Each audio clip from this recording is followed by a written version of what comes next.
I think a materialist approach to things is very, very consistent with my experience in Christian social justice.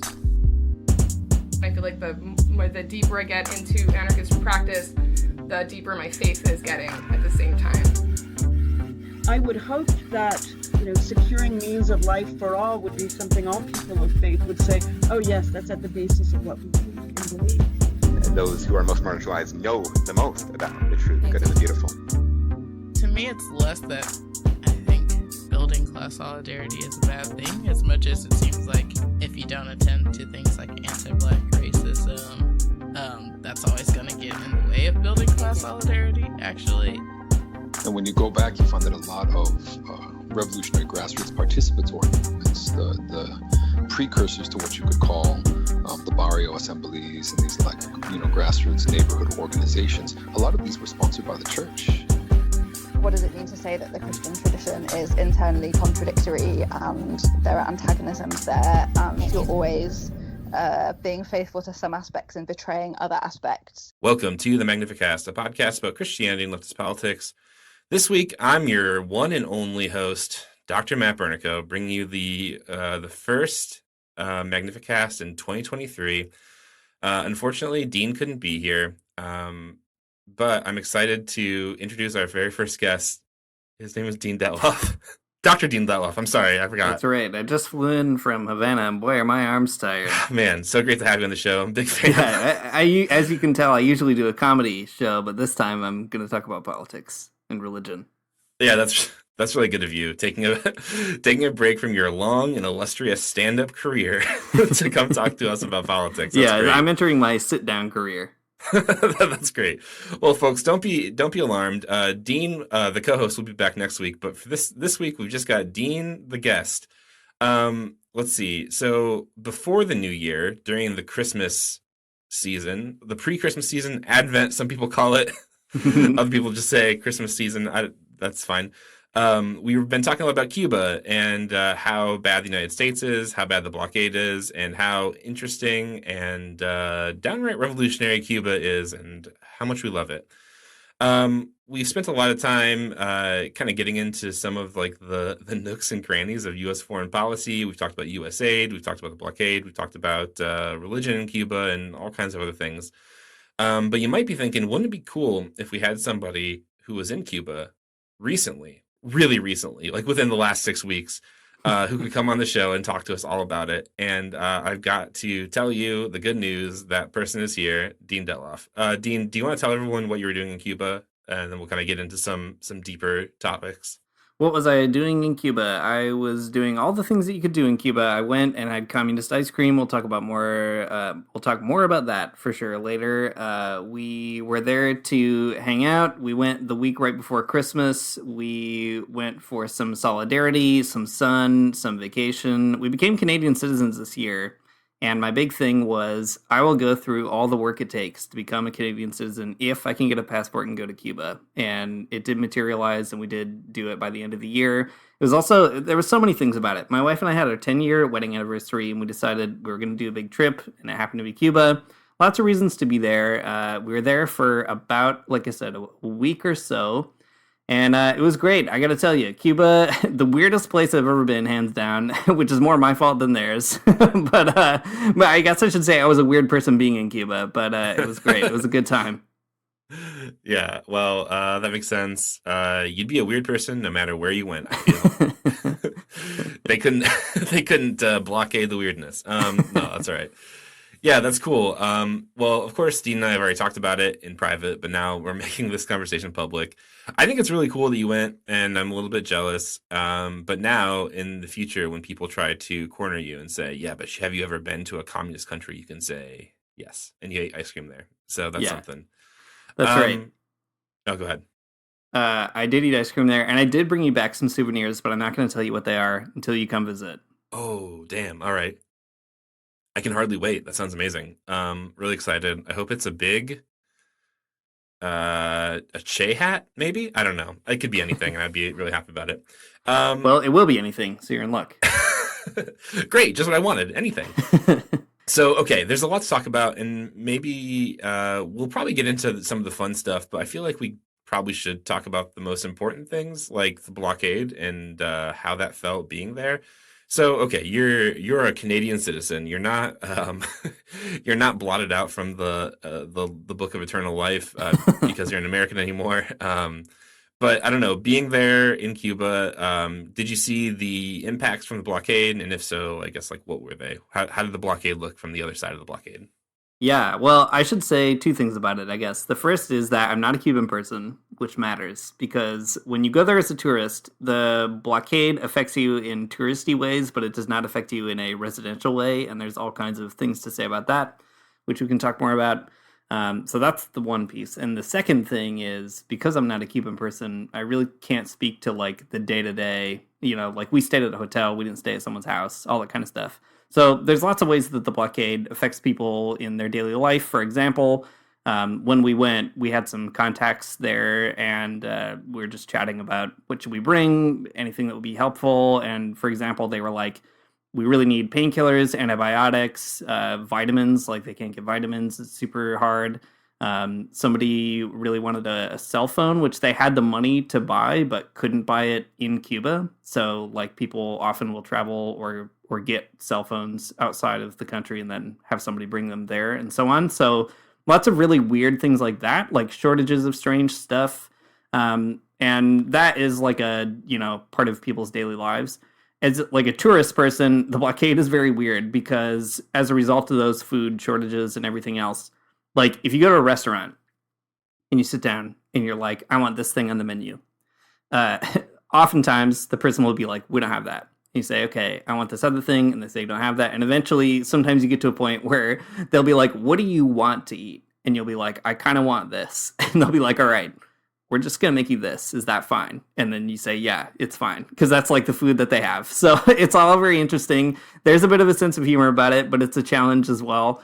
I would say, though, the biggest feeling I had about the blockade is like when you walk through Havana, parts of it feel like walking through like a war-torn city or like a war zone. Like buildings have just kind of fallen down and like not been repaired. There's all kinds of stuff that like looks like it used to be in regular use and now just isn't, like abandoned, I don't know, like water slides and stuff in the middle of the city. Like it's a very kind of strange environment in that way. Although I should say it never felt like unsafe, really. Like I never was like, we're going to get mugged here or something, but you can really tell, the sort of challenges of allocating very scarce resources that are also really hard to get are just kind of everywhere. Like it's hard to escape all that. Yeah. I think it is important to, sorry, this is like maybe a minor point, but kind of a bigger point. You mentioned the things that you brought, right? Like painkillers and vitamins and stuff like that. I think something that the United States says, or people in the United States say, is that like medicine isn't part of the blockade. Like that's not something that the United States is actively blocking yet. People were asking you to bring it, so yeah. I don't know. What do you think about that?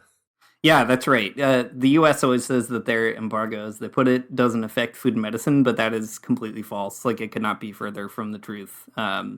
Both those things are really hard to find, especially medicines. Like we went through. Like we walked by pharmacies and stuff like that, and the shelves are just like empty. One friend of ours was like, can you just bring vitamin B? Because like there's this older woman in their community whose doctor was like, you really need vitamin B because she has a deficiency, and they just like cannot get it anywhere. It's nowhere. And it costs like, $20 at the grocery store for like a big thing of it here in Canada. So stuff like that is really surprising and really startling too. Like it's a shock, I think. Also, like inflation is super high in Cuba right now, which is a combination of lots of stuff. There's been all kinds of currency changes. There was obviously the pandemic that had huge effects everywhere on inflation, but doubly so in a country that's blockaded. And because of the blockade, Cuba also doesn't have access to foreign markets or the best prices in the way that other countries do. So everything just kind of gets driven up. So even the food and medicine, but particularly food that is in Cuba is like massively high. Like I forget what it was exactly, but the if you get like a dozen eggs or something like that, It cost, I don't know, close to like $9 Canadian, which is a lot of money in Cuban pesos, like probably close to 1,000 pesos. So it's bizarre. Like, they say it doesn't affect food and medicine, but it affects both access to it and even the price of it internal to the country. So it's important to emphasize those basic necessities are in trouble. Yeah, yeah.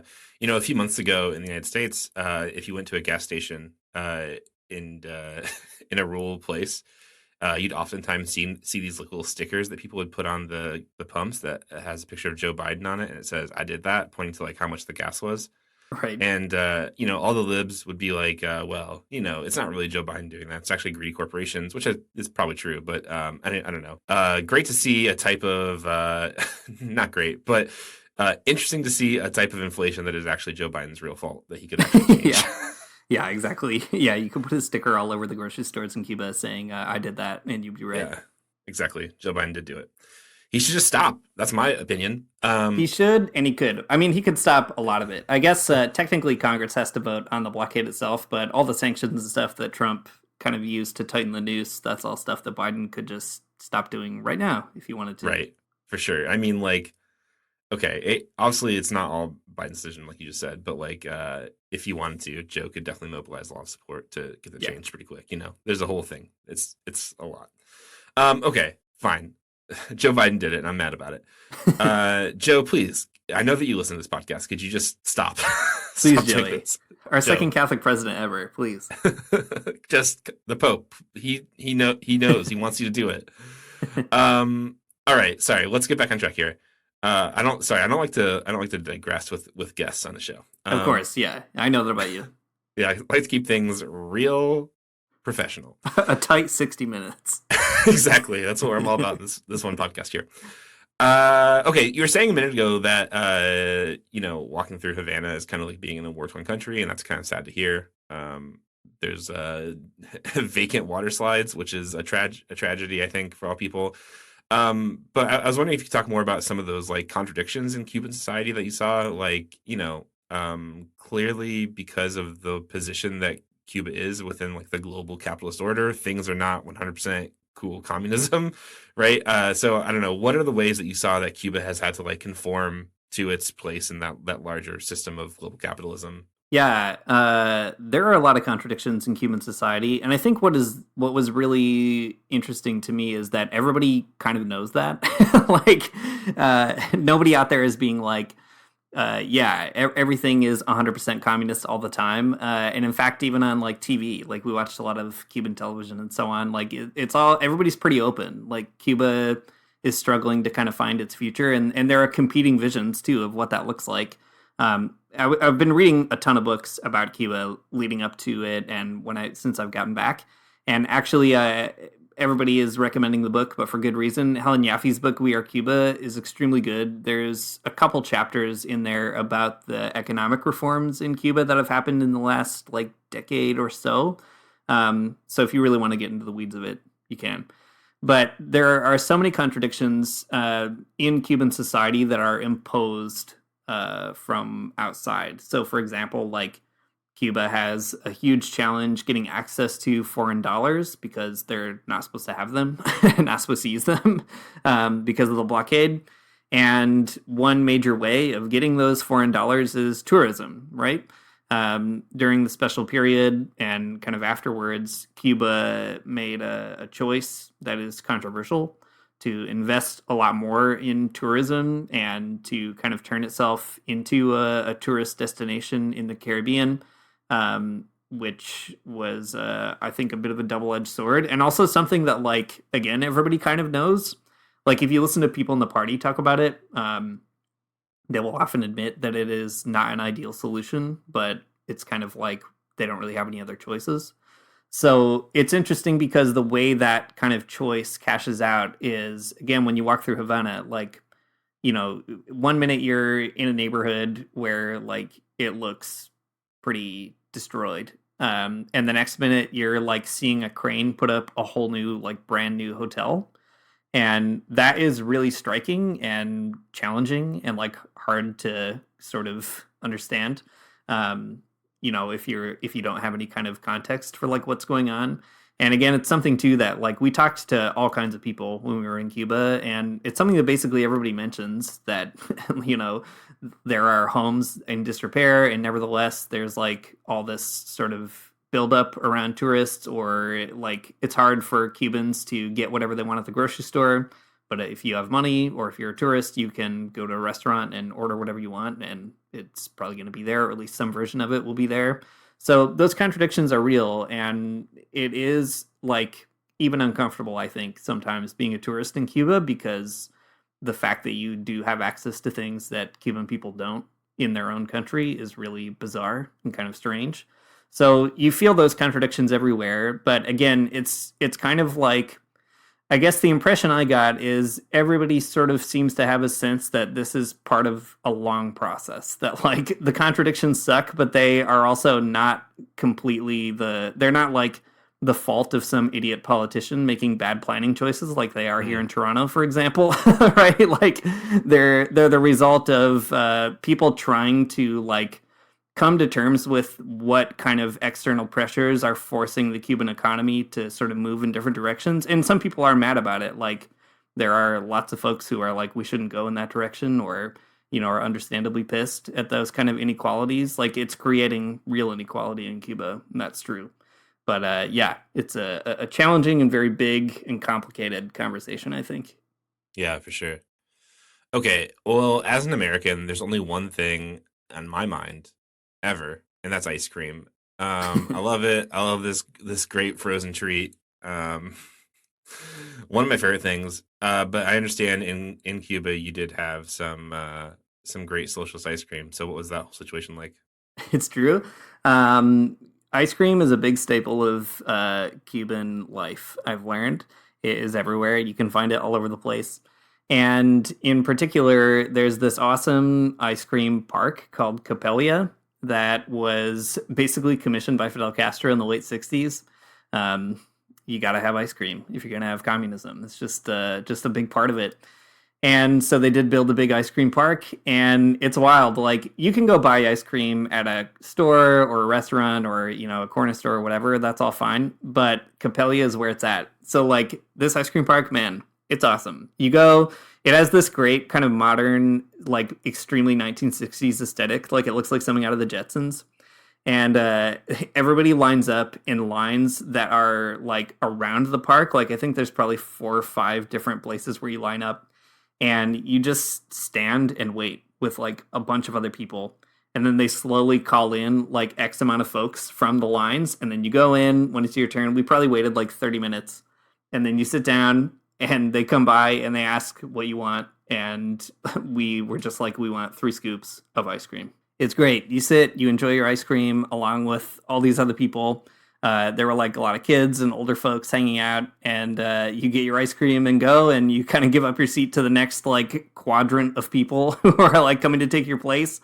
Fantastic. Communist ice cream. If you're ever in Havana, Capelia, it's a whole experience. 10 out of 10. Highly recommend. You know, at first I was thinking like 30 minutes is kind of a long time for ice cream, but I guess that's socialism for you. But then I did reflect on it a little bit further, and like I'd be lying to myself if I didn't say there hadn't been times I sat in a Dairy Queen drive-through for 30 minutes. So I don't know. It's probably a pretty similar experience. But you're not in your car, so even better. Oh, also, like the kicker is, so like I said, you could go buy ice cream in a bunch of places. But the ice cream in Capelia, like with the exchange rate, is like 6 cents.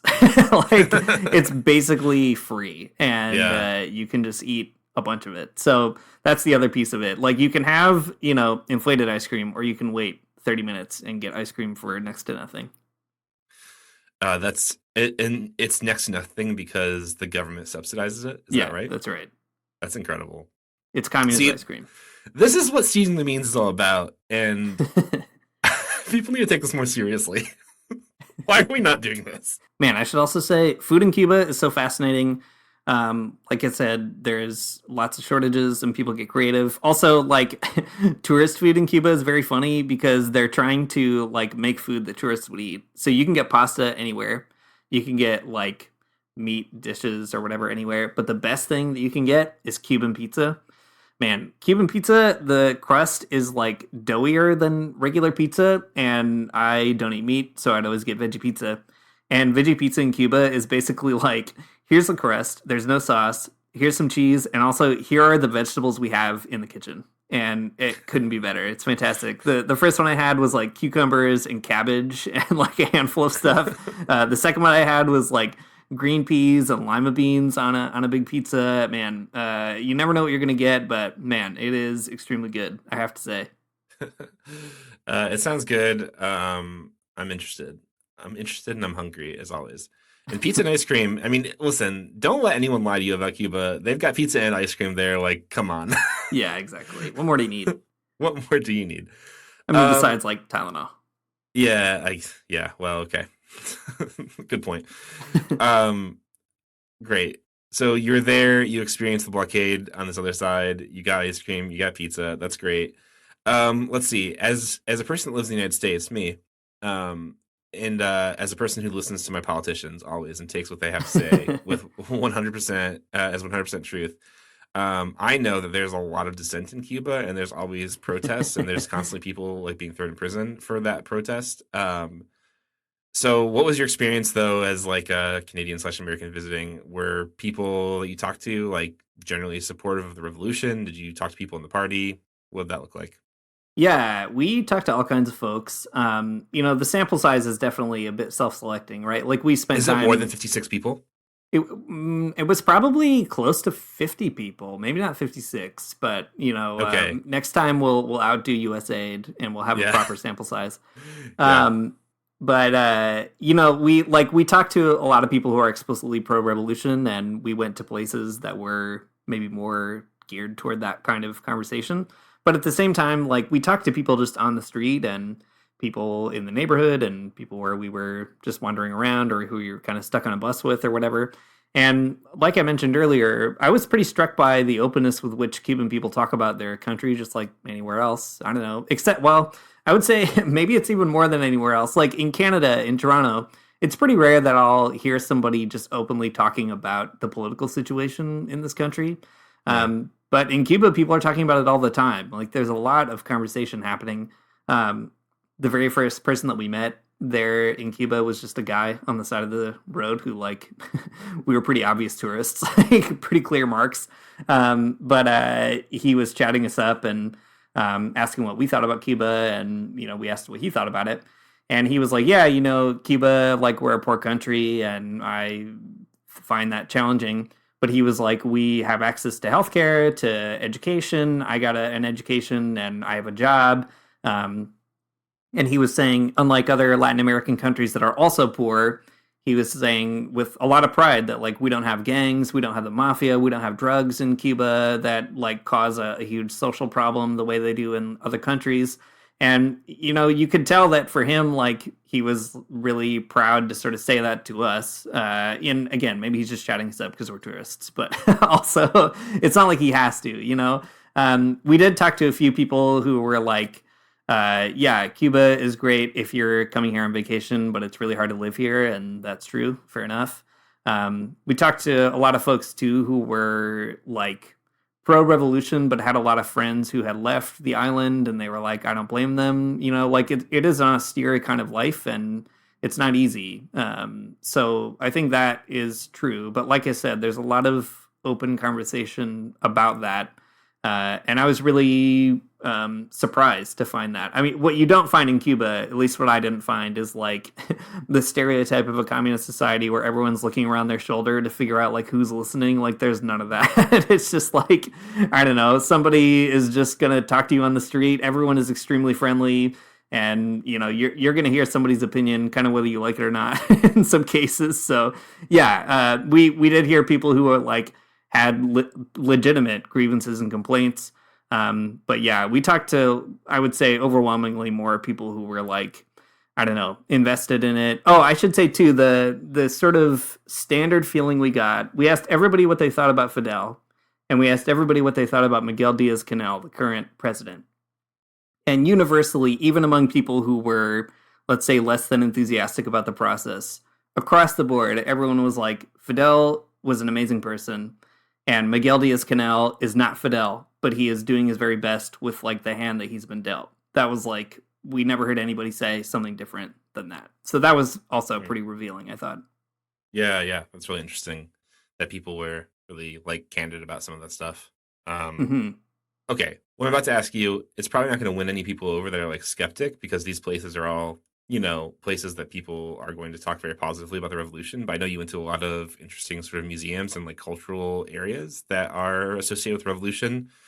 Do you want to talk about your experiences in those? I'm really interested to hear about Memorial de la Nuncia, but you can talk about, you know, whichever one in whatever order you want to. Yeah, we went to a bunch of different museums, and one thing that's also really weird about Havana is like there's a museum to everything in that city. There's like a museum to the revolution, like you'd guess. There's a Fidel Castro museum. There's lots of places, but there's also like you'll just be wandering around the street, and there'll be like, and here's the museum to pharmacy in Havana. And you're like, okay, cool. This is an old pharmacy, great. Or you're walking around, and it'll be like, here's a museum to Simon Bolivar, and you go in there, and it's like, I guess it's true, just a random museum for Bolivar here in Havana. Like, extremely weird. So I don't know what it is about that city, but they do love a good museum. The three big ones we went to, one was the Museum of the Revolution. The indoor part was closed, sadly, so that's on my list next time. But they do have an outdoor exhibit, which has the Granma, the boat that the revolutionaries used to get back to Cuba that sank. It's in a big glass case. That is pretty striking. And then surrounding the Granma is basically like a bunch of, I guess, like evidence from the revolutionary period and then later on. So, for example, you can see there's like a Jeep that Fidel Castro rode around on. They got the Jeep. There's like a tank that some farmers made out of a tractor. They got the tank. There's like wreckage from the plane that was shot down during the Cuban Missile Crisis. Like all that stuff is just like there, which is pretty wild. It's very weird to go to like a war museum and be like kind of interested instead of like, man, this is some imperialist garbage, you know? So that was pretty striking. So the Museum of the Revolution outside was cool. We went to this place called the Centro Fidel Castro Ruiz, which is like a Fidel museum and cultural center. That was really fascinating. It kind of walks you through Fidel's life, the revolution. There was a copy of the copy of Laudato Si that Pope Francis gave Fidel is there. Some gifts from Fray Beto are also there, which was pretty cool to see. Man, side note about that, I guess, Fray Beto is everywhere in Cuba. Like, Fray Beto is a hero of mine. Cool Brazilian priest. Love him. The book Fidel and Religion is in like every single bookstore. You can see pictures of Fray Beto just all over the place. Like whenever there's like a collage of photos with Fidel, like Fray Beto is there somewhere. So I don't know. He's a hero of the people, I guess. Anyway, the center is great. One very funny thing about it, the folks who worked there, we told them that we're from the U.S. and they were really psyched about that we were going to come and learn about Fidel Castro. And they were all very interested to hear what we thought about the museum. And that was really kind of a unique experience, like going through it as U.S. citizens alongside a bunch of Cuban folks. I think they were curious about our reactions, and we were also curious about what they thought about us being there. So lots of interesting conversations going on there. And at the end, this one woman who was working there, we were just talking with her. She said, the one place that you have to go next is a place called the Memorial de la Denuncia. So like the Memorial of Denunciation. And so we said, we have to go. Obviously, she told us to go. And so we went, we got our RPG quest. We went to fulfill it to get our experience. Man, this was probably the weirdest one. It is like, they stress to us, first of all, it's not a museum, it's a memorial. And it's basically, the whole place is designed to kind of show U.S. terror against Cuba. And it is like the most somber place I've probably ever been. Like the first room that you walk into is literally a bunch of declassified CIA documents, like showing how the CIA tried to like kill Fidel Castro and do all this other stuff. And as you go through, it kind of gets like progressively more intense. Like there's some exhibits about Operation Peter Pan, like we talked about on the show. There's an exhibit about a plane that had been bombed at one point, and there were like the bloodied clothes of the victims, like kind of curated in this really arresting way. There's like a whole section about economic warfare and the blockade, which they represent with like barbed wire. And yeah, the whole thing is like, if you were like a curation person, like you're really into museums, it's a place to go for sure. There's a lot of kind of interesting ways of just talking about imperialism there. And again, that was also a place where like being a US citizen was really wild. I think they were like equal parts like kind of surprised that we were there and also very interested to like share with us what was going on. So yeah, I've never been to a museum dedicated to like the victims of US terrorism, and that was a really unique experience for sure. Yeah, that sounds so wild. Good for them. It seems like a good way to communicate some of that, and it makes sense that, you know, if they knew you're from the United States, they would send you there. I mean, I don't know. I know from the experience of just doing this podcast and being an annoying leftist person in real life that people don't know about all of the like wild examples of state-sponsored terrorism from the United States against Cuba. So it's great to have something to kind of tell people that. But it'd be cool if people could go from the United States very easily and go find out for themselves. It would be. And that was also something that we heard while we were there too, is people were interested that we were there from the US. And also they were sharing like, oh man, like, you know, back when Obama was president, there used to be more US people here, and like Cuban people love cultural exchange. They love having US citizens learn about their side of the story, as they like to put it. We went on like a tour of the hotel we stayed at, the Hotel Nacional, which is like an old Batista era hotel. And now it's owned by the state. And it's so fascinating because like in the tour, they're like talking about the Cuban Missile Crisis, because in the hotel, like on the grounds, there are trenches to a bunker, like in the event that it was bombed. And there were also like sort of landing pads, or not landing pads, but cement areas where there used to be anti-aircraft guns. And the tour guide was so fascinating because she's like explaining the whole story of the Cuban Missile Crisis. And, you know, she's talking about JFK and Khrushchev. They're having this big conversation. And then she's like, where's Fidel in this whole conversation? And she's really trying to like leave it to her audience to sort of draw their own conclusion. And yeah, it was a really unique experience anyway, to be sort of led by Cuban folks through the history of what's going on in their country. That's really neat. All right, we're taking a turn in the conversation. Dear listeners, engage with me in a thought experiment. So it's no longer 2023; it's 1970, and your best pal Dean, who you go to church with, just came back from Cuba, and now you're sitting in a church basement, sipping Kool-Aid out of a paper cup, and he's got a big slideshow ready for you, and he's going to tell you about Christians in Cuba and what's going on there. Just like the old days. So while you were there, you met up with a comrade from the student Christian movement in Cuba, and that's an interesting thing for sure. So you should definitely talk about that for a bit. Our listeners might recall that in a previous episode, we talked a lot about USAID and a report they did on Christians in Cuba, which is a report done with a very small sample size, hence the joke earlier. Anyways, the report concluded that Christians who are in support of the revolution are fake. And that sounds like I'm exaggerating. That sounds like I'm just being mean for no reason, but that's literally what it says. That Christians who support the revolution are all fake. They're all just like secret government agents. So anyways, Dean, what is your read as a person who met Christians in Cuba? Are they fake? Yep. I did meet a handful of Christians in Cuba, and they are not fake. They're better Christians than me. They know more about theology than me. They're nicer than I am. Just good folks. We met, in particular, Jorge Gonzalez, who is the president of the student Christian movement in Cuba. He is also a seminarian, and had a lot of really interesting conversations with him about the ecumenical movement in Cuba. You know, what is it like to be a Christian there? He was really involved in the family code organizing, trying to get that passed, and really thinking through the theological parts of it. he met with Miguel Diaz-Canel as part of that effort to get the family code passed. So a really engaged person, and also a member of the Young Communist League there. He had an interview in Rebel Youth in Cuba, the kind of Young Communist publication that came out about being a Christian while we were there. So a really interesting fella, good guy. We spent a lot of time talking with him about Christianity in Cuba and what's going on.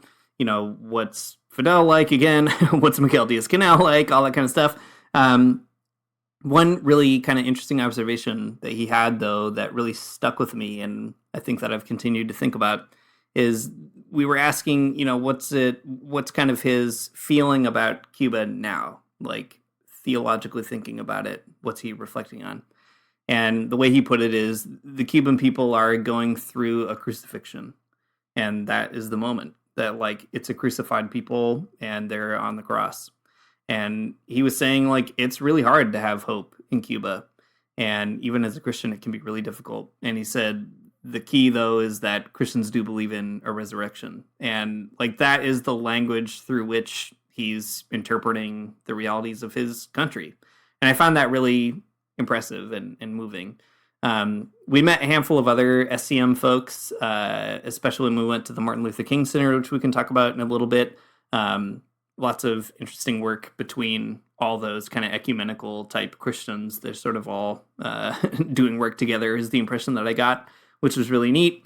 But all that to say, they're not fake Christians. They're actually very good ones, very good, authentic Christians.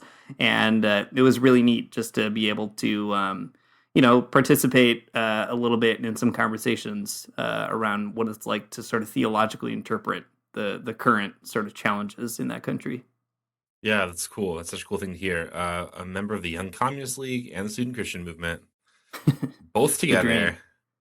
It does really exist. It feels very edifying just to even know that. I don't think that people in the United States probably are very familiar with the Student Christian Movement. What is that, and how does it look in Cuba? Like what? That's right. Yeah, it's good to actually talk more about that, because there is a Student Christian Movement kind of affiliate in the U.S., but it's called something different. I forget what it is, but it's their connection to the World Christian Student Federation. Anyway, in Canada, it's also called the Student Christian Movement, and so it's like the branding is the same, I guess, but they're all part of the same global federation.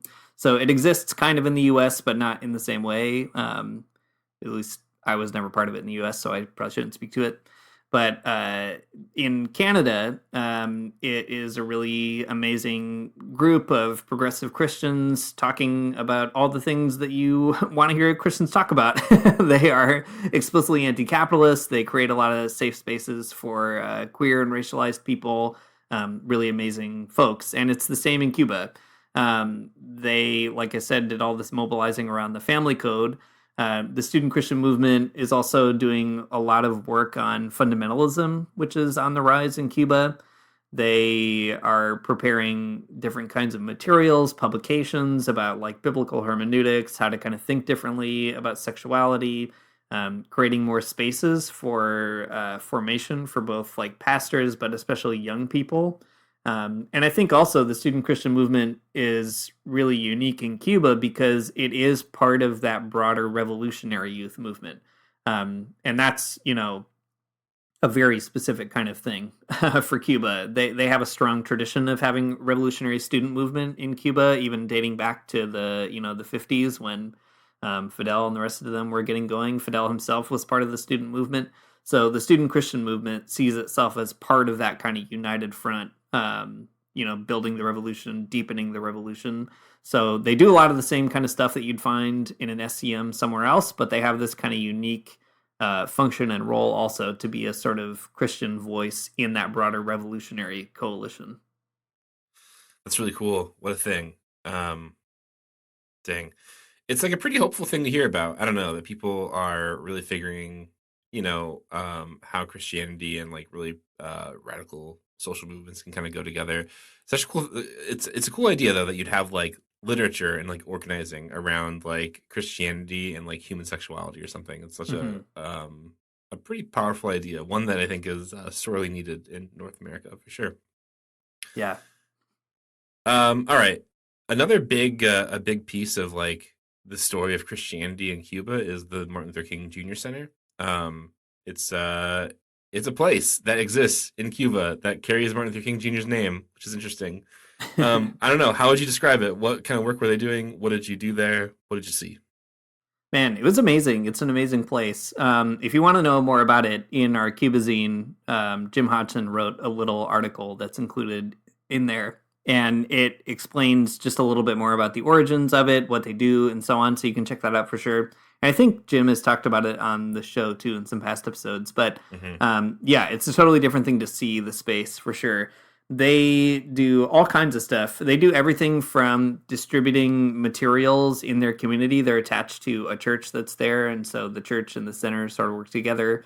So they distribute like medical supplies, food, all that kind of stuff. And they're an NGO, so they get support from all kinds of international places, like the United Church of Canada, for example. So they have some access to funding that way. And they're unique, I think, too, because it's a center that is not actively oppositional toward the government and is doing that kind of work. So that is really interesting. They also have a kind of theological voice in Cuban society. So maybe similar to the SCM, they're trying to figure out like what is a Christian sort of role and posture in a society working toward social justice. And kind of the movement is kind of like, or the center, I guess, seems to have sort of two prongs. Like one is doing a lot of popular education. So organizing, training on how to organize, community organizing, all that kind of stuff. And then the other side is building an ecumenical movement, trying to bring together churches in the country to have a unified kind of Christian participation in trying to improve life in Cuba. So they have things like workshops that they do there. They provide community meals. They have a publication that goes out. Lots of really unique, interesting projects going on.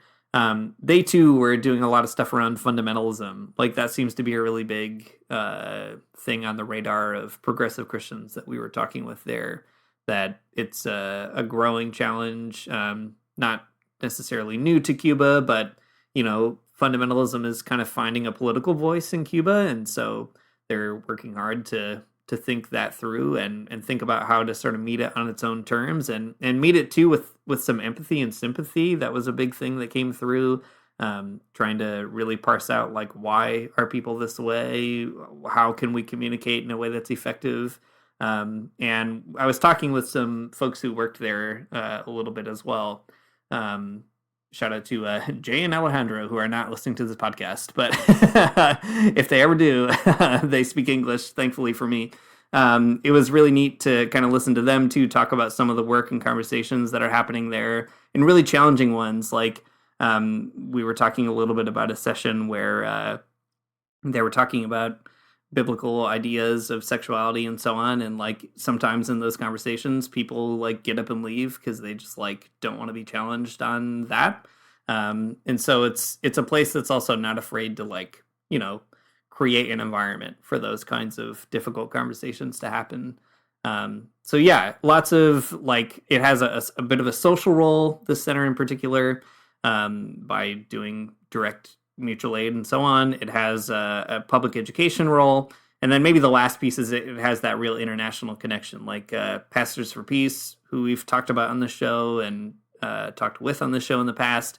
They have a strong relationship with the MLK Center. That is really interesting too. Pastors for Peace, as we've talked about before, was founded by Lucius Walker, a reverend in New York. Really amazing guy. I was surprised to find there are also pictures of that guy everywhere in Cuba. Like at our hotel, there was a picture of Lucius Walker. And in like a magazine that someone gave us at the Fidel Castro Center, it's like a magazine for kids. They just like gave it to us to have and kind of take with us. He's like listed in the back alongside like a bunch of other people who are like cool and famous and visited Cuba. So I don't know. He has some kind of like reputation that I guess I didn't really know about before going there. But anyway, MLK Center, really amazing, fascinating community project of Christians in Cuba. All right. So the blockade is brutal. We know that already. And Joe Biden did it specifically, but they do have ice cream. They do have pizza. sometimes.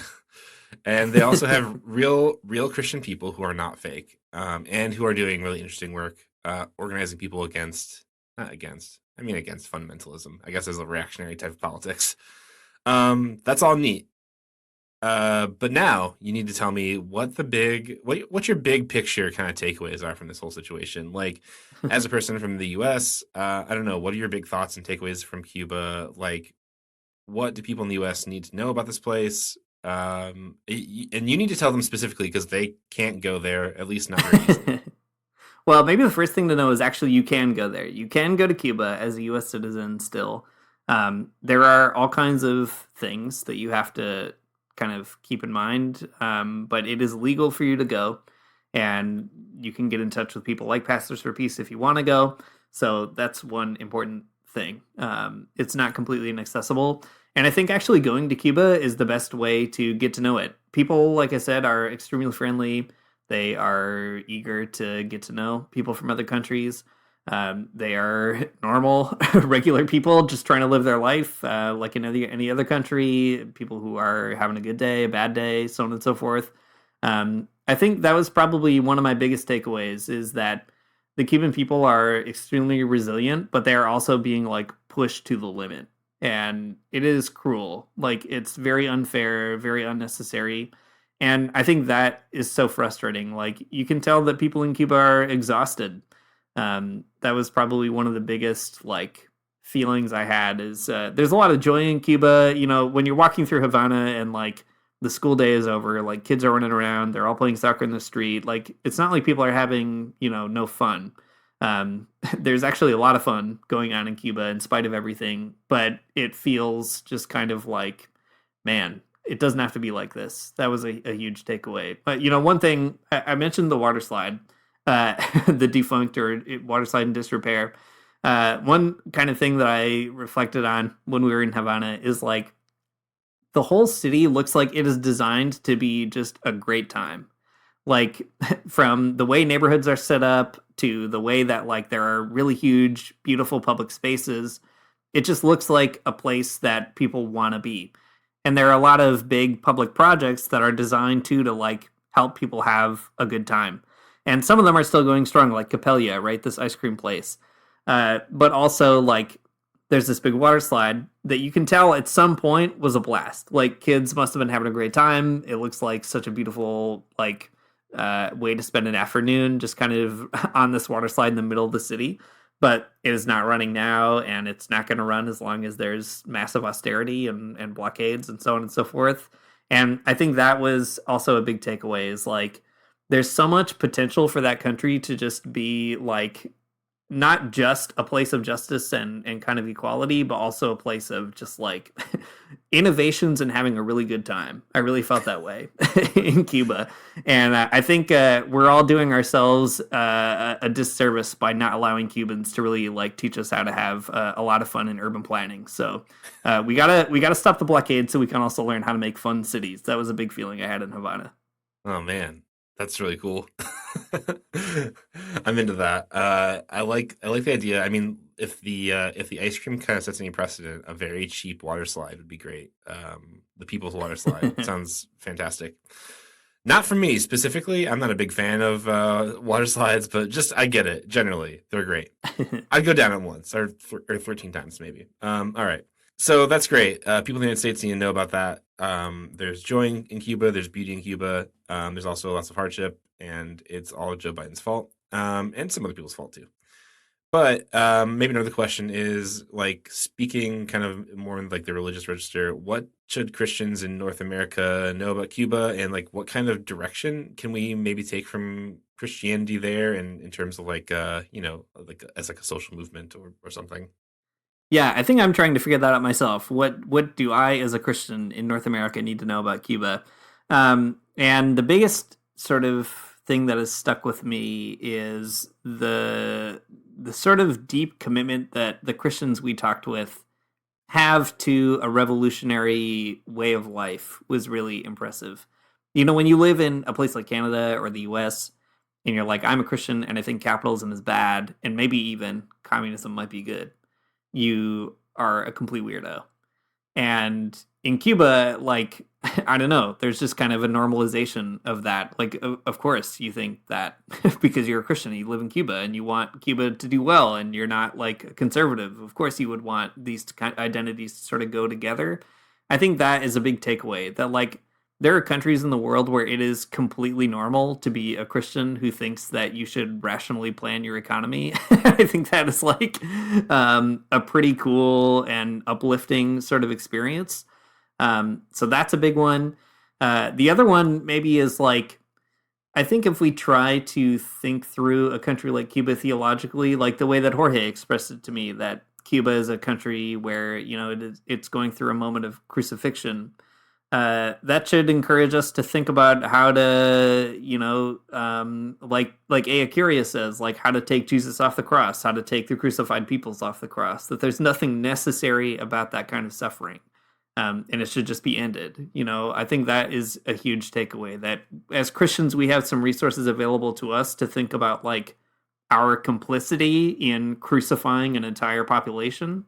And we should think about what side we want to be on in that kind of scene, you know, like where do we want to be seen and how do we not want to direct our energies, especially if you live in the United States, right? Like it is the reason that Cuba is suffering the way that it is. So I think Christians need to think very hard and very carefully about what it means to confront that reality using all the tools available to us, whether it's theology or churches or, you know, whatever organizing spaces that we have. The blockade is just so cruel, so pointless, so unnecessary, and extremely Jesus would hate it. I think we need to be clear about that. Yeah, I think that's a great idea. You know, something that's I'm thinking about, and I wasn't there, so who knows if I'm saying anything that's right, but thinking about Christianity as like an organ for like popular education around, you know, pretty I think things that are like common Christian commitments, you know, around like human dignity or like healthcare or, you know, types of democratic politics and so on. Like that is such a cool idea. And I think that having like the revolutionary commitment too to socialism is something that is really a detriment to Christians organizing in similar kinds of veins in the United States. You know, there's all kinds of, I'm not trying to throw anybody under the bus at this moment, but like there are all kinds of sort of like progressive Christian organizations in the United States who I think like, you know, who that aren't explicitly socialist or not socialist at all, right? Just generally progressive or whatever. Right. All kinds of them out there. There's a few small ones even in my city, and they're fine and they're nice people, and I think they have a lot of like good intentions and they do good work.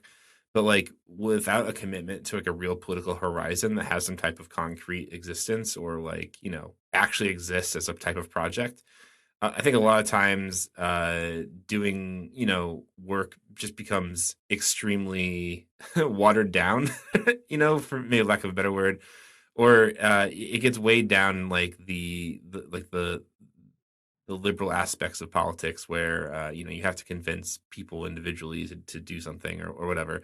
All I'm trying to say here is I think that socialism in Cuba gives Christians as like a social force and political force, maybe some like a leg up on the situation already that that people in the United States don't have because they don't have a, you know, a concrete political project.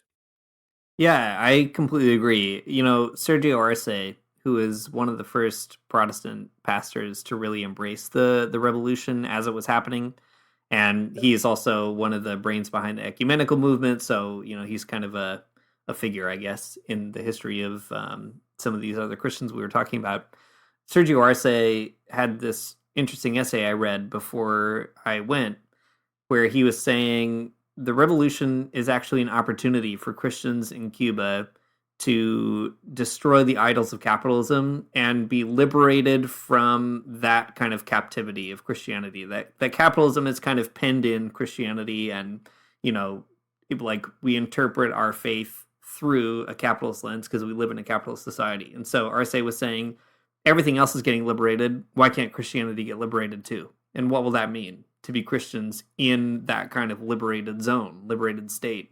And I think that was such a profound question for him to ask, and something that he spent a lot of time thinking through. And now, several decades later, after something like that question was first posed, I think you're seeing it in the revolutionary sections of Christianity in Cuba. It means being liberated from other reactionary forces like patriarchy, homophobia, transphobia, all those kinds of things, right? Like it is an advanced section of Christianity that is also contending with regressive forms of Christianity still in that society. And I think like that is such a huge opportunity for those of us who are still struggling through capitalism in our own way in these countries. Like, how do we kind of learn from folks who've had, several decades of basically being anti-capitalists, doing theology in an explicitly anti-capitalist way? Like, it's like a rare book you see through like a theological book publisher these days in the US or Canada that has anything to say about capitalism at all, first of all. Mm-hmm. And secondly, like if they do, chances are they're not concluding that book by saying like, and that's why we need to build a socialist society. Like, on the other hand, in Cuba, like every book getting published in that country is like, and that's why socialism is important, including like Christian ones. So I guess that's a really important piece for us too, is to say like, for all the challenges that Cuba has, like they are so far ahead in so many other ways, and we kind of need to like catch up, I think, theologically as well. Dang, that's a pretty good word. I'm into that. Let's catch on up. All right, folks. Dean, the co-host, will be back next week, and you can look forward to that. But Dean, the guest, thanks for coming on the show. Really appreciate it. Great to have you on. Thanks for having me. It was great. Love the show. First time, long-time listener, first-time guest. Really, really love you, especially Matt. Just think you really bring good energy, good vibe. Appreciate how on track you are with these kind of interviews. And it's just been fantastic to be here. I think you should go solo. But I think out of the kindness of your heart, you should still like split the Patreon money with your previous co-host. I think that's going to be a great direction for the show. Yep, sounds. I'm glad you're saying all the things that I'm always thinking. All right, it's. I committed myself to a tight 60 minutes, and that's it right there. So, again, Dean, thanks so much.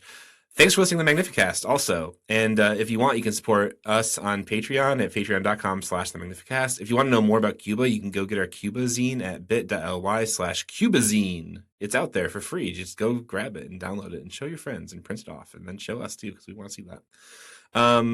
Great. Our intro music is by Amaria Armstrong, and our outro music is by The Illogical Spoon, and we'll see you next week.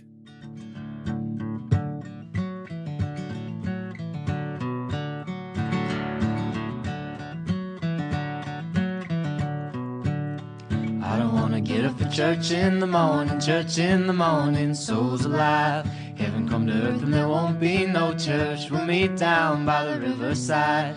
There we'll swim with all creation. Never get tired, never bored. Don't worry, someday there'll be no dam between us and our Lord.